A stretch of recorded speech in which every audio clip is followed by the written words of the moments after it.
The engineer's fatal curiosity.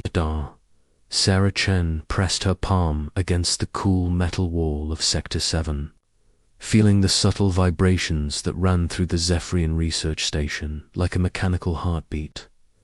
3 years she had worked alongside the tall, graceful aliens with their silver skin and large, dark eyes that seemed to hold the wisdom of millennia. 3 years of breakthrough discoveries in quantum mechanics and dimensional theory.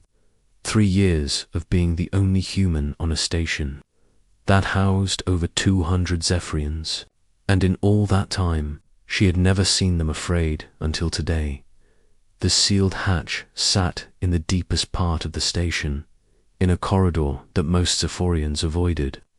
Sarah had only discovered it by accident while tracing a power fluctuation that had been causing problems in the main laboratory.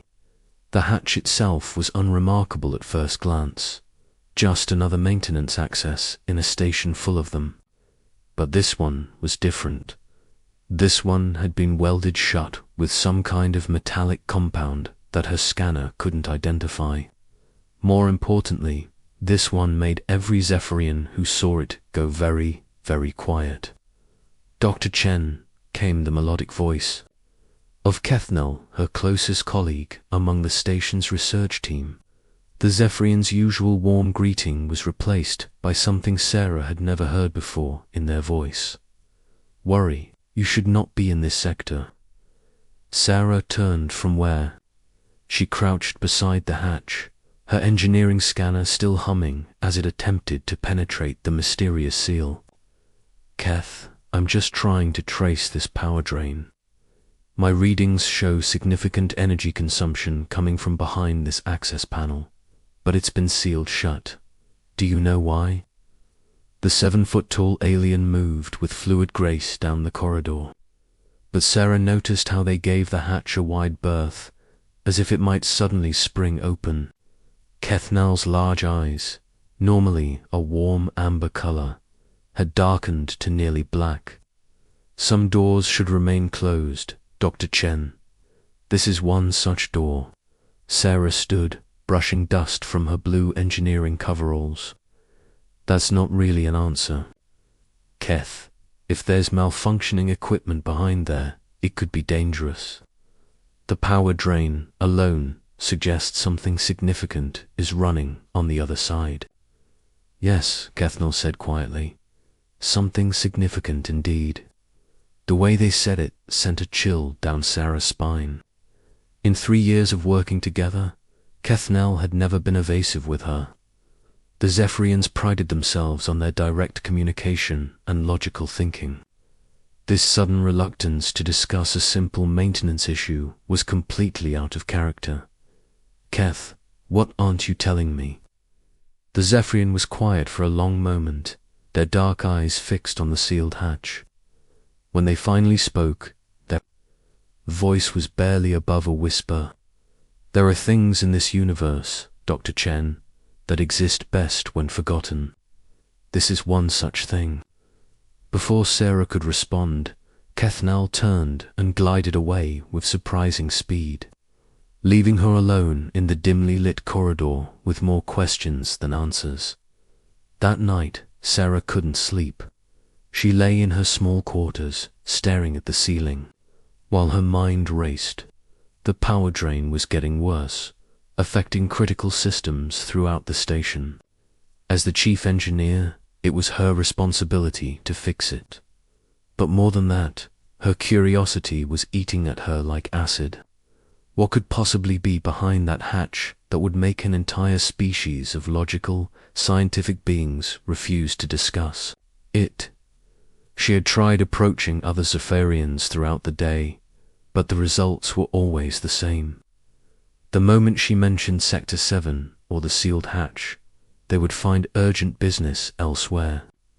Even Velther, the station commander who had personally recruited her to join their research team, had given her a look of such profound sadness when she brought up the topic that she immediately dropped it. By the 3rd day, the power fluctuations had spread to life support systems. Warning lights flickered in the corridors, and the air recycling system was operating at only 60% efficiency.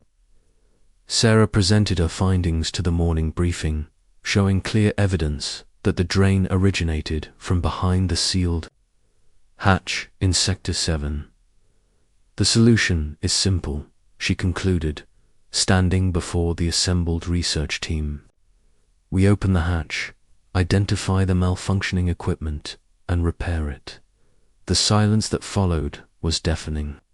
23 Zephyrians stared at her with expressions ranging from horror to pity. Finally, Velther spoke. Dr. Chen, we appreciate your thorough analysis. However, we will find alternative solutions to the power issue. The hatch will remain sealed. But Commander, that makes no sense from an engineering standpoint. If we know where the problem is, the discussion is concluded. Velther's tone carried a finality that Sarah had never heard before. That evening, Sarah sat in her workshop, surrounded by the tools of her trade and the warm glow of her computer screens. She pulled up the station's historical records, searching for any mention of Sector 7 or construction details about the sealed hatch. What she found made her blood run cold. The records went back over 300 years. Detailed logs of the station's construction and operation. But for a period, roughly 250 years ago, there were no records at all. Just a gap in the data, as if someone had carefully removed every trace of what happened during that time. The only clue was a single entry, made by someone whose name had been redacted. Project Nightfall has been contained. All research materials have been secured behind emergency protocols. May the stars forgive us for what we almost unleashed. Sarah leaned back in her chair, her heart pounding. Project Nightfall. Whatever it was, it had scared the Zephyrians so badly that they had not only sealed it away, but had tried to erase it from their own history, that the rational part of her mind knew she should let it go. The Zephyrians were among the most advanced species in the galaxy. If they thought something should remain sealed, there was probably a very good reason for it. But Sarah was human, and humans had never been particularly good at leaving mysteries unsolved. She spent the next 2 days studying the hatch itself, using every scanning technique she knew. The seal was incredibly sophisticated, involving not just the metallic compound, but also some kind of energy field that reinforced the barrier. Whatever was behind the hatch was serious enough to warrant precautions that went far beyond simple welding. On the 5th day, the power drain reached critical levels. Emergency lighting flickered throughout the station, and several research projects had to be shut down to conserve energy. Sarah watched her Zephyrian colleagues work desperately to find alternative solutions, rerouting power systems and implementing emergency protocols. It was madness. The solution was right there, behind a sealed hatch in Sector 7, and they were letting the entire station fail rather than open it. That night, Sarah made her decision. She waited until the station's night cycle, when most of the Zephyrians were in their dormancy period. Moving quietly through the corridors with her equipment bag, she made her way to Sector 7. The sealed hatch waited for her in the dim emergency lighting, looking somehow more ominous than before. Sarah set up her tools with practiced efficiency. She had brought her industrial plasma cutter, the one she used for major hull repairs. If the metallic compound wouldn't yield to her scanner, maybe it would respond to brute force. The plasma cutter ignited with a brilliant blue flame that cast dancing shadows on the corridor walls. Sarah began cutting along the edge of the seal, the tool's energy beam slowly eating through the mysterious compound. Whatever it was made of, it was incredibly dense and resistant. What should have taken minutes stretched into hours. As she worked, Sarah began to notice something strange.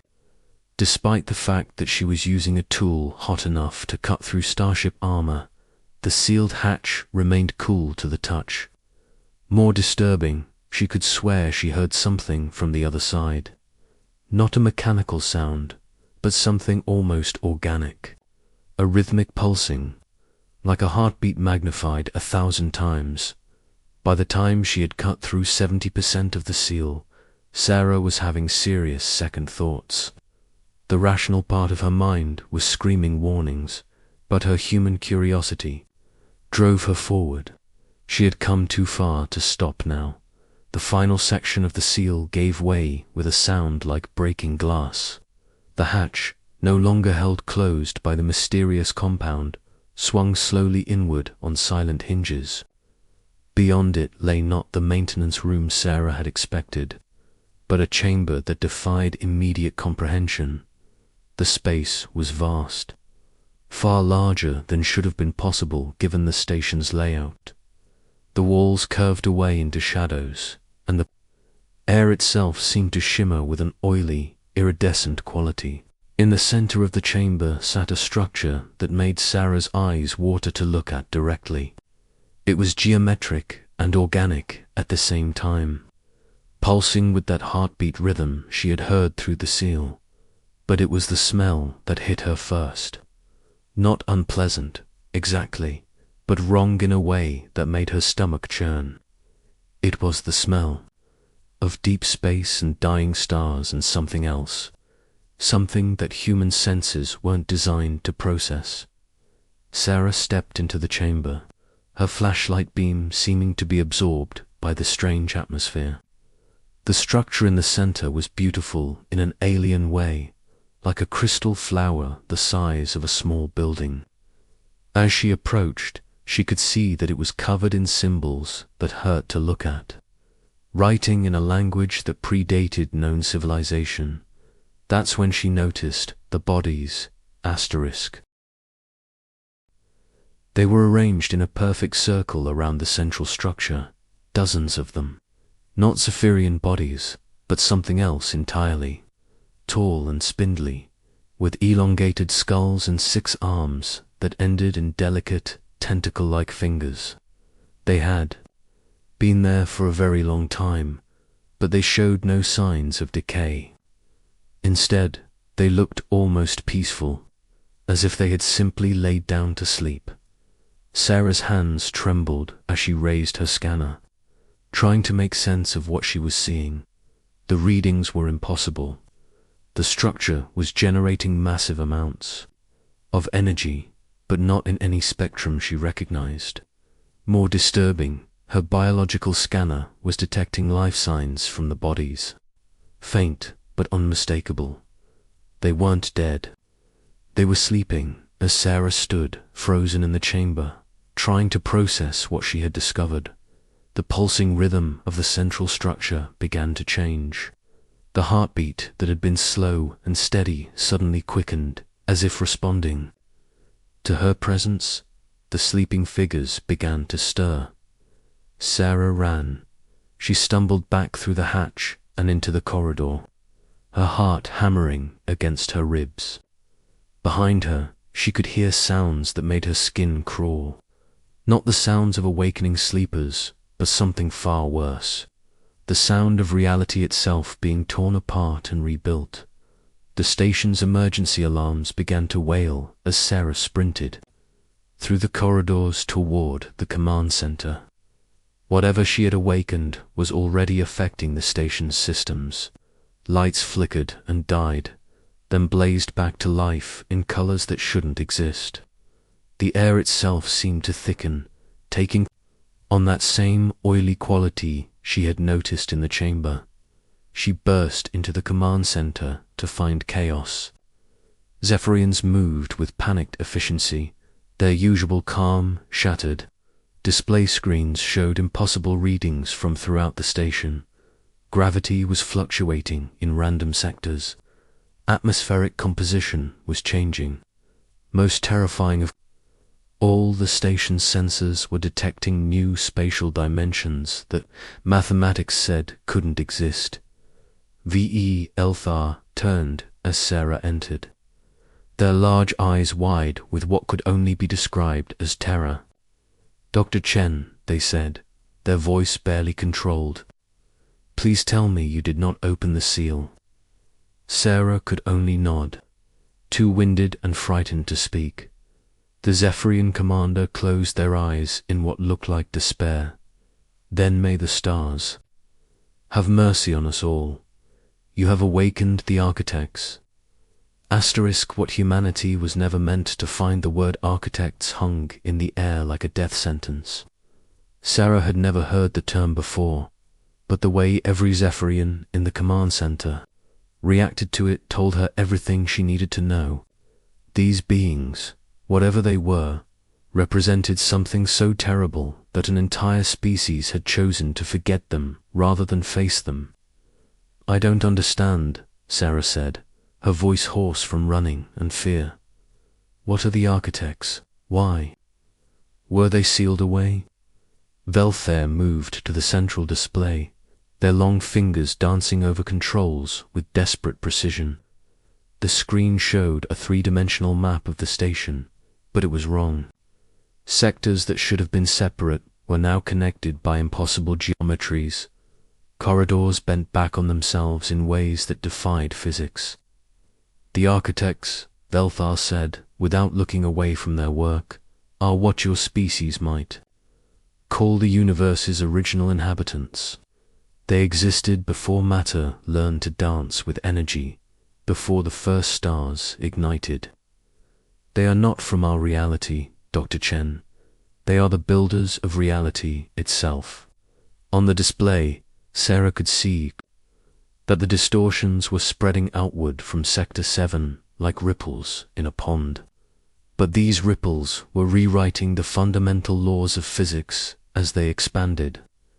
In the affected areas, the station's materials were shifting into configurations that shouldn't be stable. Metal flowed like water, then crystallized into structures that existed in 7 dimensions simultaneously. "That's impossible," Sarah whispered. "You can't rewrite physics. The laws of the universe are constants." Kethnel looked up from their station, their dark eyes reflecting the flickering lights. "The laws of your universe, Dr. Chen, the architects, predate such limitations. They shaped the cosmos to their will, crafting realities like artists shape clay. What you think of as immutable laws are merely suggestions to them." Sarah's mind reeled as she tried to process this information. But if they're so powerful, why are they here? Why were they sleeping? "Because," Velthar said grimly, "even gods can make mistakes." The Zephyrian commander finally turned from the display, and Sarah was shocked to see tears streaming down their silver cheeks. 250 years ago, our greatest scientists discovered them in the void between galaxies. They were dormant, drifting in the cosmic dark like seeds waiting for the right conditions to sprout. Our researchers, blinded by curiosity, much like your own, brought them here to study. Sarah felt a chill that had nothing to do with the station's failing environmental systems. What happened? They began to wake. Slowly at first, but with increasing awareness. As their consciousness returned, so did their power to reshape reality. Our scientists tried to communicate with them, to learn from these ancient beings. What they learned was that the architects viewed our entire universe as nothing more than an aberrant growth, a cosmic cancer that had developed in their absence. On the tactical display, the distortions had now spread through 12 sectors. Of the station, Sarah could see entire sections that were folding in on themselves, creating spaces that were simultaneously larger and smaller than they should be. Worst of all, the life support readings from those areas showed that the very air was becoming something else, something that carbon-based life couldn't breathe. "They wanted to cleanse the universe," Kethnal continued, their melodic voice heavy with ancient grief. to return everything to the pristine void that existed before matter and energy learned to dance together. To them, every star, every planet, every living being was an infection to be eradicated.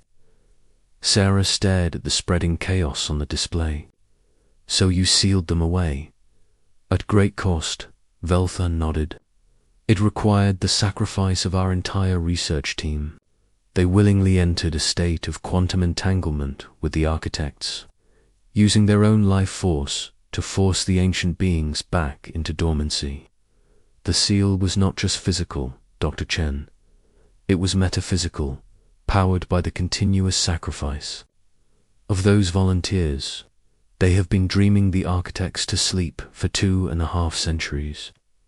The implications hit Sarah like a physical blow. And now that I've broken the seal, the dreamers are waking up, Kethnal said softly, and as they wake, their hold on the architects weakens. Sarah watched in horror as entire sections of the station began to phase in and out of existence. She could see crew members trapped in the affected areas, their forms flickering between states of matter as reality became unstable around them. Some were calling for help on the comm channels, their voices distorted by the dimensional fluctuations. There has to be something we can do, Sarah said desperately. Some way to contain them again. Veltha's expression was grim. The original seal required volunteers willing to sacrifice their existence to maintain the dreamlock. Even if we could find such volunteers now, the process takes time we do not have. The architects are already too awakened. Sarah's human mind refused to accept defeat. There had to be a solution, some angle they weren't seeing. She moved to one of the auxiliary consoles and began pulling up data on the original containment procedure. The files were heavily encrypted, but her engineering access gave her limited viewing privileges. What she saw made her stomach churn. The original research team hadn't just volunteered to maintain the seal. They had undergone a procedure that dissolved their individual consciousness into a collective dream state, using their combined mental energy to keep the architects in forced sleep. It was a form of existence that was neither life nor death, a liminal state that required absolute commitment.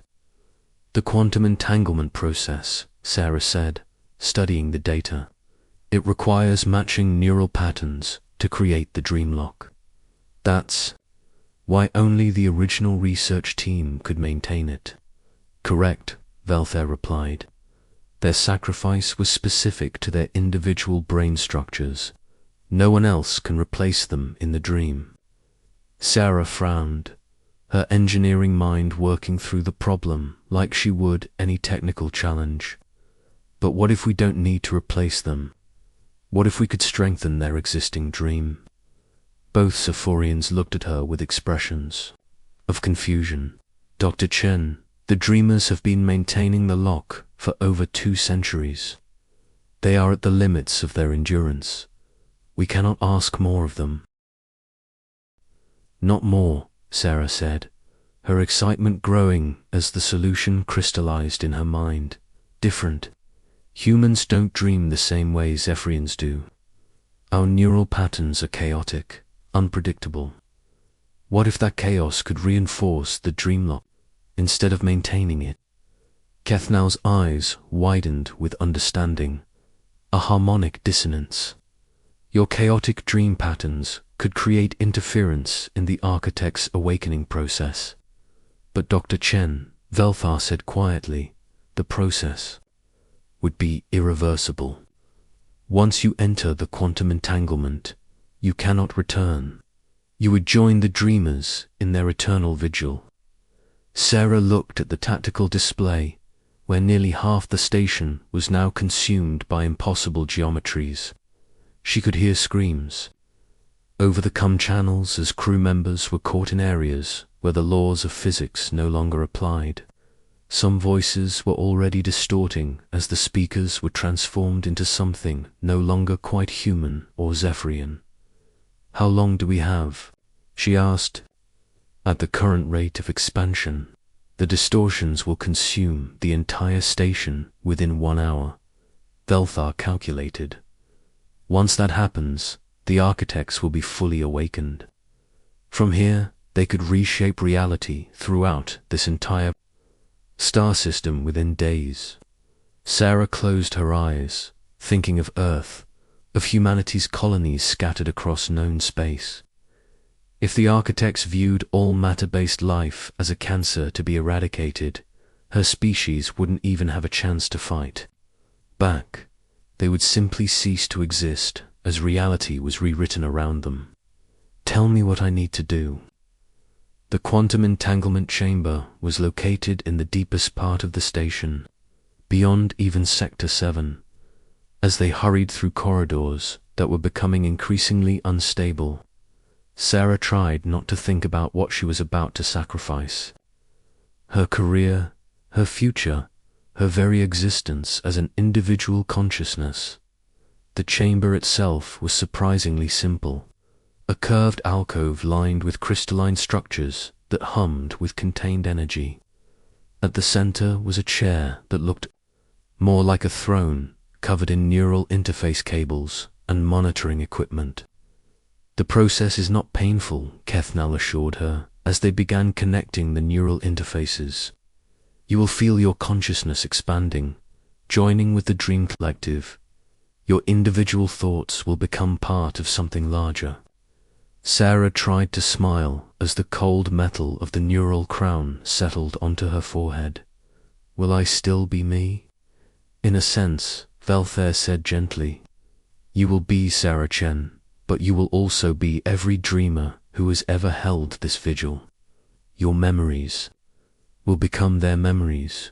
Your dreams will become their dreams. Sarah took a deep breath and nodded. Do it. The activation was like diving into an ocean of consciousness. Sarah felt her individual thoughts dissolving into a vast collective awareness. She was suddenly experiencing not just her own memories, but those of the original Zephyrian research team.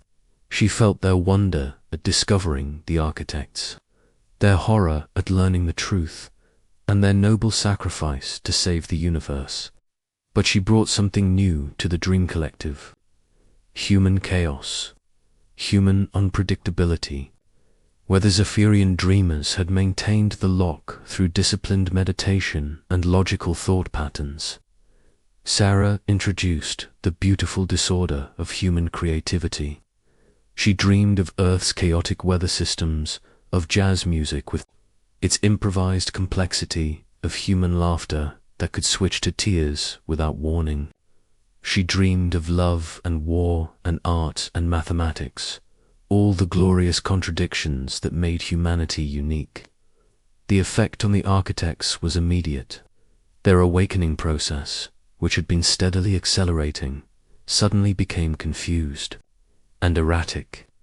They were ancient beings of perfect order, and the introduction of true chaos into their environment was like introducing a virus into a computer system. Throughout the station, the reality distortions began to stabilize. The impossible geometries didn't disappear, but they stopped expanding. The crew members trapped in the affected areas found that they could breathe again, that their bodies remained consistently physical. In the Dream Collective, Sarah felt the architects raging against their renewed imprisonment.